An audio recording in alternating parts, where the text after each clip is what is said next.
जय हिंद साथियों, मैं मोहम्मद शाहनवाज आप सभी का स्वागत करता हूं जीएस माइंड्स के अपने इस ऑनलाइन प्लेटफॉर्म पे। दोस्तों, हम लोग इस समय क्विज कर रहे हैं, एमसीक्यूज कर रहे हैं और तमाम इंपॉर्टेंट क्वेश्चन को देख रहे हैं, उनको सॉल्व कर रहे हैं। तो आज इसी श्रृंखला में कुछ नए क्वेश्चन के साथ मैं हाजिर हुआ हूं और पहला क्वेश्चन आपकी स्क्रीन के ऊपर है और शुरुआत करते हैं इस पहले क्वेश्चन से। इसके बाद हम बैक टू बैक 10 क्वेश्चन को देखेंगे, ठीक है, और समझने की कोशिश करेंगे कि जनरल स्टडीज की डिमांड क्या है, ठीक है ना, और क्वेश्चन किस प्रकार से एग्जाम्स में पूछे जाते हैं।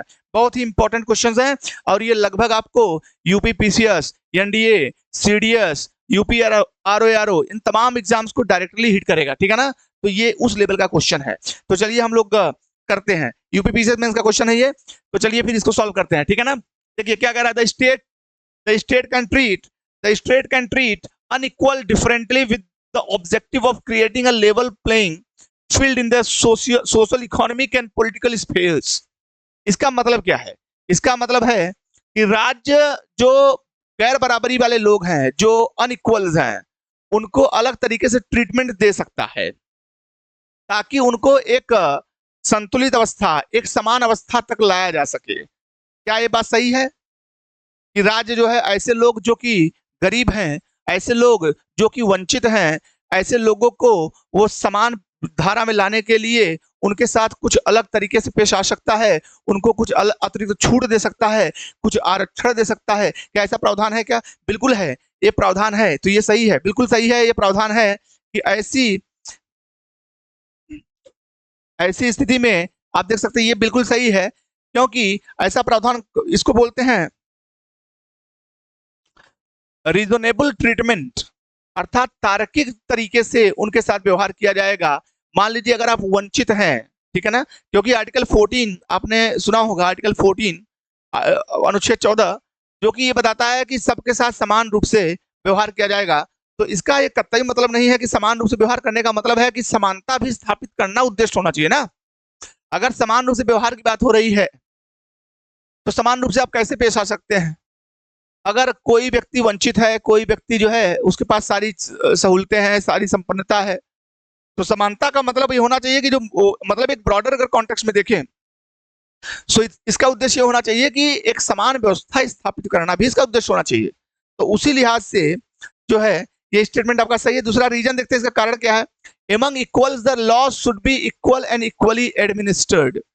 जो समान रूप से या समान रूप से जो है समृद्ध है या समान रूप से गरीब है, मतलब एक जैसे हैं, उनके साथ एक जैसा कानून लागू होना चाहिए और उनके साथ समानता का व्यवहार किया जाना चाहिए। बात बिल्कुल सही है। ये भी बात सही है कि अगर एक टाइप के लोग, जैसे मान लीजिए आपने कोई गुनाह कर दिया, आपने मर्डर कर दिया, आपके पड़ोसी ने भी मर्डर कर दिया, तो सिर्फ इसलिए कि आप गरीब हैं आपको सजा नहीं मिलेगी, ठीक है ना, और वो अमीर है बच जाएगा, ऐसा नहीं है। गरीब हो चाहे अमीर हो, एक गुनाह की सबको सजा मिलेगी, इक्वली ट्रीटमेंट होना चाहिए सबके साथ, ठीक है ना। यही आर्टिकल 14 यही तो कहता है, equality before the law and equal protection of law, ठीक है ना, कानून के प्रति समता का अधिकार और जो है समान संरक्षण, तो यही तो कहता है। तो बिल्कुल ये अच्छा रीजन भी सही है। कारण है कि इसका रीजन यही है कि हर एक समान व्यक्ति को समान रूप से कानूनी संरक्षण मिलना चाहिए। ये कारण बिल्कुल सही है और इस कथन को जस्टिफाई करता है, अर्थात आपका ऑप्शन नंबर डी जो है वो राइट आंसर हो जाएगा, ठीक है ना, राइट आंसर हो जाएगा। चलिए ठीक है, आगे चलते हैं, ठीक है ना, आगे चलते हैं भैया।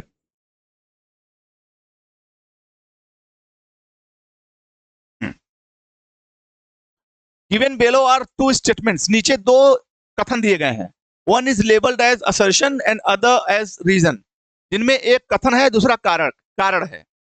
तो आइए बात करते हैं, इसके बारे में बात करते हैं। क्या कह रहा है, Indian federalism is called quasi federal. भारतीय फेडरलिज्म अर्थात भारतीय संघ को, भारतीय इसको संघ कहते हैं, परिसंघ कहते हैं, ठीक है ना, इस कॉल्ड क्वासी फेडरल, अर्धसंघी है ये,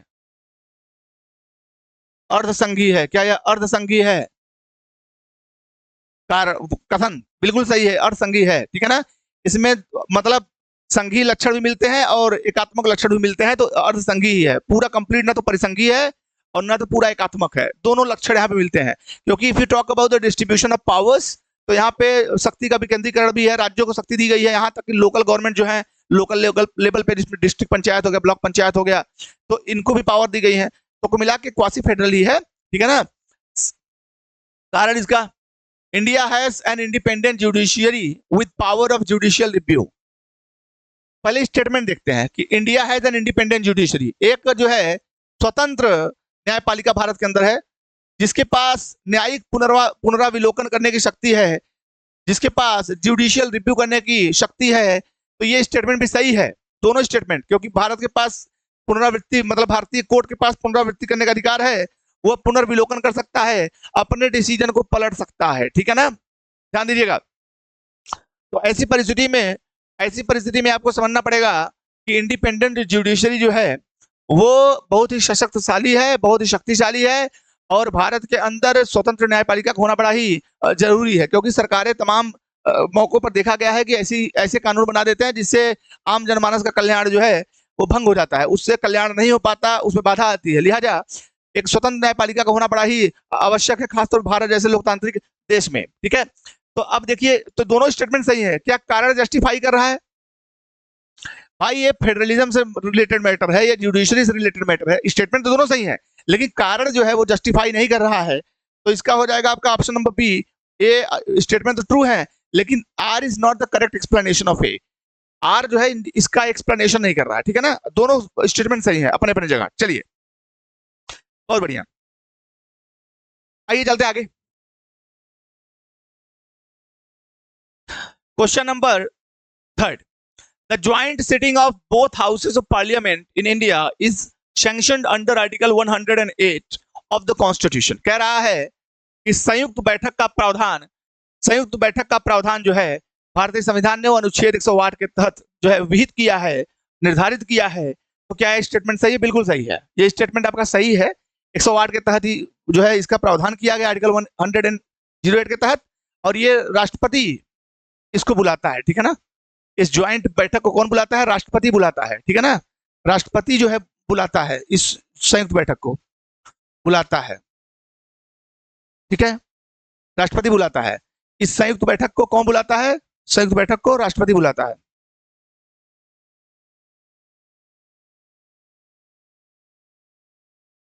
इस संयुक्त बैठक को कौन बुलाता है? राष्ट्रपति इस संयुक्त बैठक को बुलाता है, ध्यान दीजिएगा, कौन बुलाता है? राष्ट्रपति बुलाता है 108 आर्टिकल के तहत। और जब बुलाएगा, अच्छा खासतौर बुलाया क्यों जाता है, ये दैट्स वेरी इंपॉर्टेंट कि बुलाया क्यों जाता है। बुलाया इसलिए जाता है किसी बिल पे, मान लीजिए सरकार ने कोई बिल जो है पेश किया, अब उस बिल पे राज्यसभा लोकसभा में गतिरोध स्थापित हो गया, मतलब राज्यसभा के बहुत सारे मेंबर्स ऐसे हैं जो उस बिल से खुश नहीं है, ठीक है। इवन लोकसभा में बहुत सारे ऐसे लोग हैं जो खुश नहीं है, डेडलॉक स्थापित हो गया, बिल पास नहीं हो पा रहा। ऐसी स्थिति में राष्ट्रपति देखता है, कहता है कि एक बार ज्वाइंट सीटिंग कर लो, देख लो, चर्चा कर लो, अगर हो जाए बात तो सही है। तो ऐसे बिल पे गतिरोध दूर करने के लिए 108 आर्टिकल के तहत ज्वाइंट सीटिंग का जो है प्रावधान संविधान करता है, जिसमें राष्ट्रपति ज्वाइंट सीटिंग बुलाता है। और ज्वाइंट सीटिंग जब आती है तो इस बैठक की जो है अध्यक्षता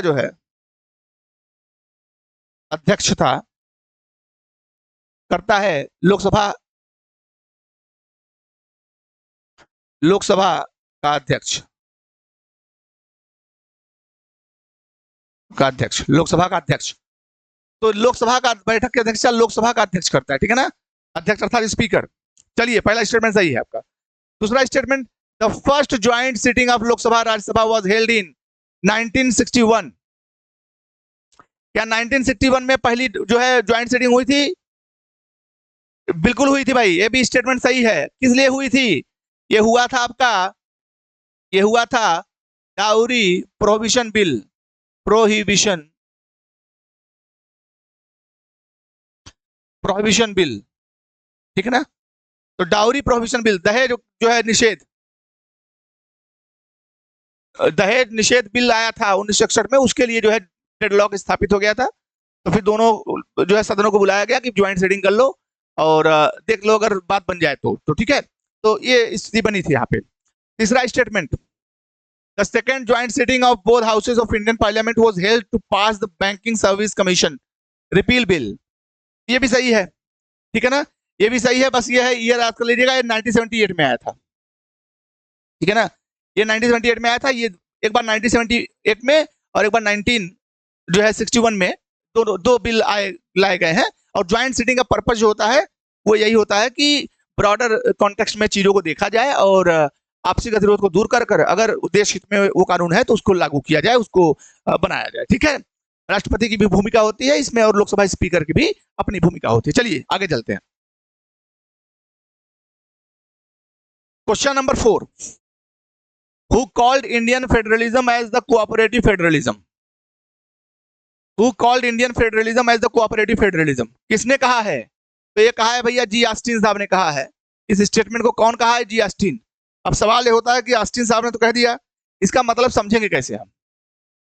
कोऑपरेटिव फेडरलिज्म का क्या मतलब होता है, इसको थोड़ा हमको समझना पड़ेगा। ठीक है ना, सहकारी संघवाद जिसको बोलते हैं, तो ये कैसे समझेंगे?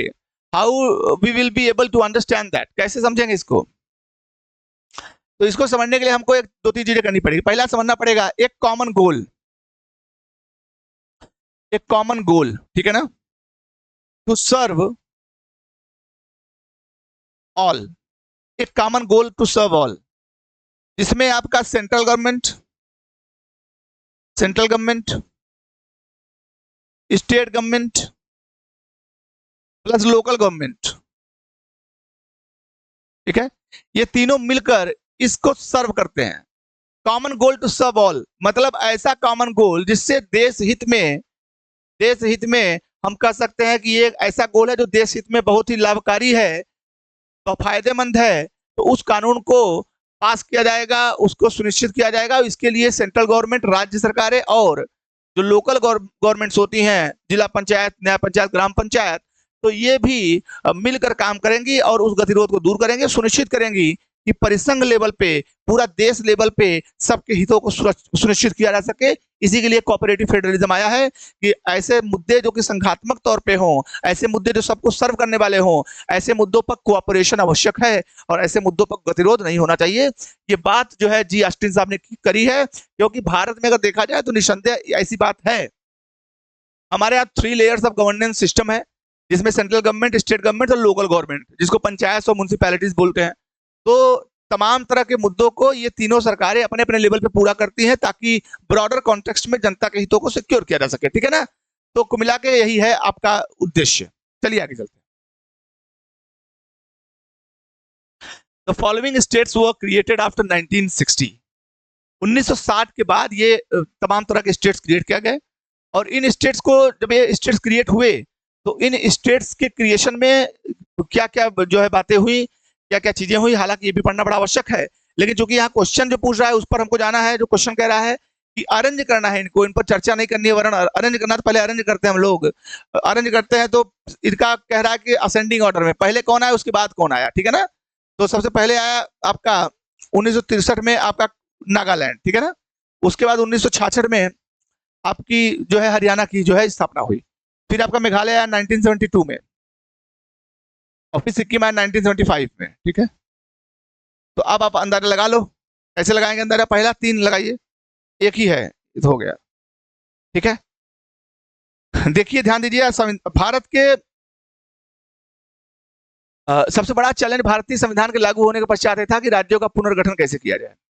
यह एक बहुत बड़ी समस्या थी, ठीक है ना, क्योंकि जितने भी राज्य के हिस्से थे सबकी अपनी लोकल डिमांड थी कि भाषा के आधार पर, भाषाई आधार पर राज्यों का पुनर्गठन किया जाना चाहिए, लेकिन सरकार इस पर राजी नहीं हुई।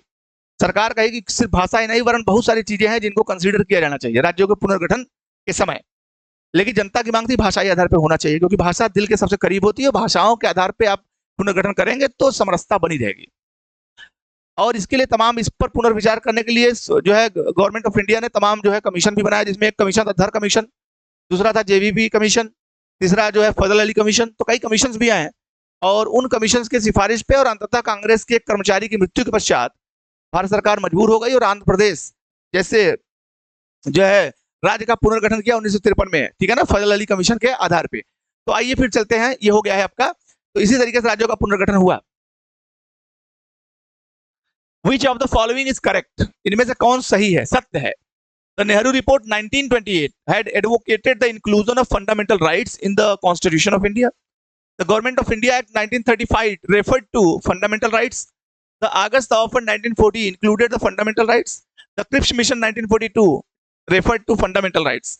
तो इनमें से कौन स्टेटमेंट सही है? तो देखिए फंडामेंटल राइट से रिलेटेड ये भी नहीं है, ये भी नहीं है, ये भी नहीं है, ये बिल्कुल है। पहली बार नेहरू रिपोर्ट में बात सामने आई थी कि एक सेट होना चाहिए, there should be a set, there should be a set of certain rights,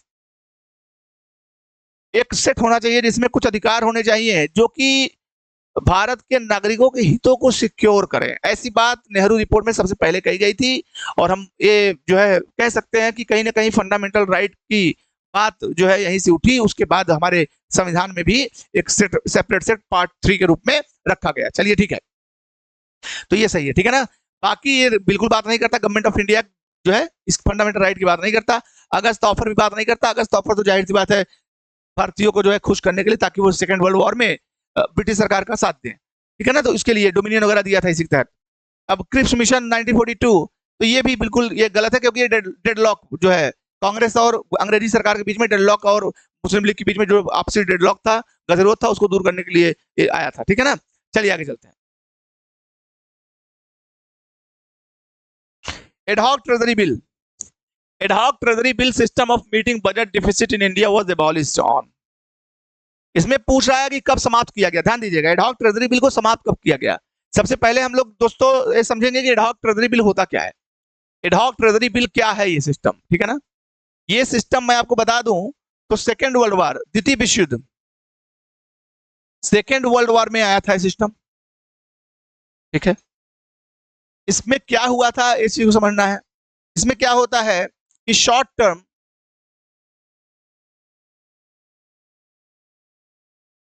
money requirement, short term money requirement को दूर किया जाता है, ठीक है ना। इसमें खासतौर पे 91 डेज से लेकर 365 डेज तक के लिए पैसा लिया जाता है, तक के लिए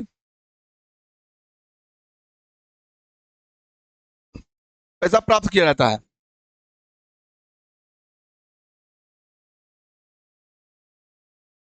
ठीक है। जब सरकार घाटे में होती है तो ऐसे स्थिति में आरबीआई से पैसा उसको चाहिए होता है, तो ट्रेजरी बिल इशू करवाता है और 365 के बाद जब जो है मियाद पूरी हो जाती है तो इंटरेस्ट पे करके उस धन को वापस कर दिया जाता है, ठीक है ना। तो ट्रेजरी बिल का कॉन्सेप्ट आया था सेकेंड वर्ल्ड वॉर के टाइम, और ये इसको खत्म कर दिया गया था 31 मार्च 1997 को, ठीक है ना। इसी मतलब 98 वाला फाइनेंशियल ईयर शुरू होने से पहले ही इसको खत्म कर दिया गया था, ठीक है ना। और इसके स्थान पे इसी सिस्टम को करने के लिए वेज एंड मीन्स एडवांसेस, ये सिस्टम आया था, ठीक है ना।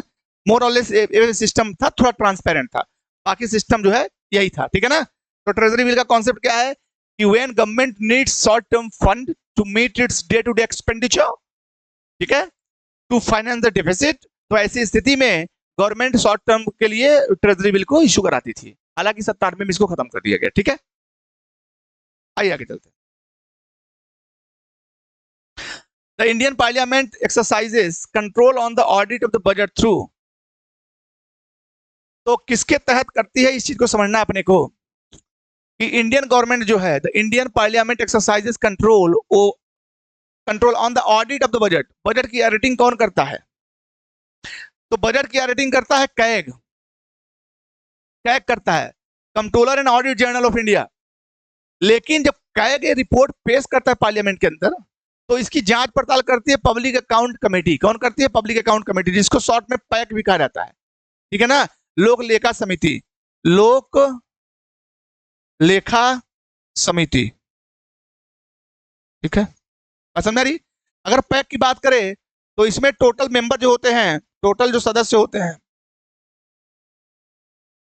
वो 22 होते हैं, जिनमें 15 होते हैं लोकसभा के, जबकि 7 जो होते हैं सदस्य वो होते हैं राज्यसभा के, ठीक है। इस चीज को ध्यान दीजिएगा। तो ये बहुत ही इंपॉर्टेंट कमेटी है लोक लेखा समिति, ठीक है ना। ये कुमला कैग की रिपोर्ट की जांच करती है, कैग जो ऑडिटिंग करता है उसकी रिपोर्ट की जांच करती है। कैग एक ऐसा ऑफिस है जो कि ऑडिट का काम करता है आर्टिकल 148 इसके तहत, ठीक है ना। न केवल सेंट्रल बजट की जांच करता है बल्कि राज्य बजट की भी जांच करता है, ठीक है ना। चलिए आगे चलते हैं।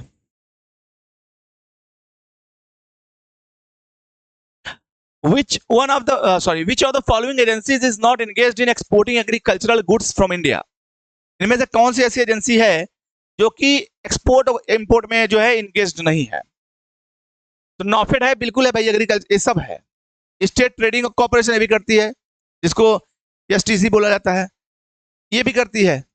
एमएमटीसी जो नहीं करती वो है आपका इफको। इफको जो है ये नहीं करती।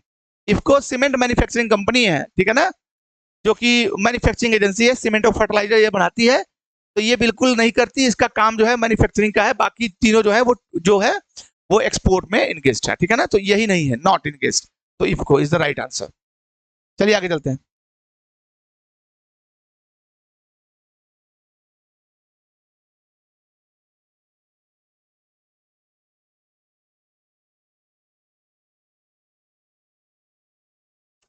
चलिए फिर दैट्स ऑल फॉर टुडे। आज के लिए आपका हो गया इतना ही, ठीक है। कल मिलते हैं कुछ नए प्रश्नों के साथ और नए उत्साह के साथ आप लोग जुड़े रहिए। मिलते हैं कल, तब तक के लिए जय हिंद।